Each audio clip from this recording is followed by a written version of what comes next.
My favorite productivity tip is to shut off the internet. Don't let yourself get sucked down research rabbit holes.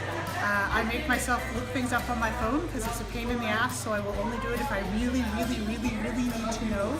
The other thing I find that really helps for my productivity is being gentle with myself on days when I don't have a good day and saying, you know what, I've still done really well for this week or this month, and it's okay if I've had a bad day.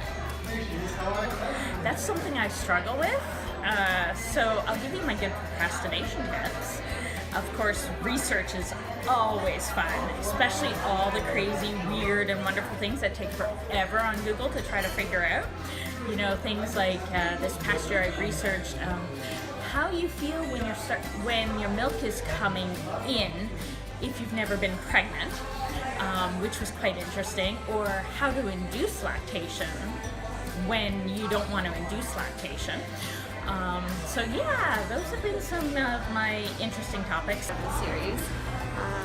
As for procrastination tips, well, all you gotta do is be a mom or a wife. I'll tell you, those kids and that husband and that house and that day job will keep you busy and running around, so everything's forgivable when it comes down not to being able to find very much time to write. Productivity tips, however, is set a goal and stick to it. Whether it's 500 words a day or 5,000, it doesn't really matter. It doesn't have to be all at once. It can be first thing in the morning, it could be on your lunch break, it could be before bed, in bed, whenever. So stick to your goals, and happy 2019. And what do you do to procrastinate? I go on Facebook. If I don't want to work, I'm on Facebook or I'm researching stuff. I am very prone to distraction and shiny objects, and I hope and pray that I can work and find ways to be more productive over the holidays. I like dancing and doing goofy things, and making videos and singing karaoke and juggling and eating, and I could go on forever. And what's the number one way you procrastinate?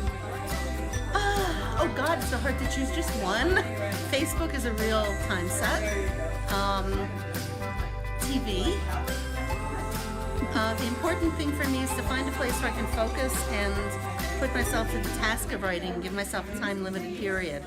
It's called the Pomodoro method, and you set an oven timer or the timer on your phone. Tell yourself how long you're going to write for, and you write uninterrupted for that amount of time. Then you take a break, go back and do it again. And it's extremely effective. How do you stay productive? I'm coming to workshop, talk with other authors, and trying okay, today we'll write 2,000 words, so I'm trying to have a little schedule to finish my writing. Give yourself permission to write garbage, because then you don't really think about how bad it's going to be. You just think about finishing it. Because so long as the book is finished, you have something that you can edit and you can produce and you can put out there. If you have like 5 unfinished manuscripts under your bed, you have no manuscripts. That's just how that works. But if you finish it, if you give yourself permission to write stuff that's shit, then you're better off because you can at least finish it. You have something that exists.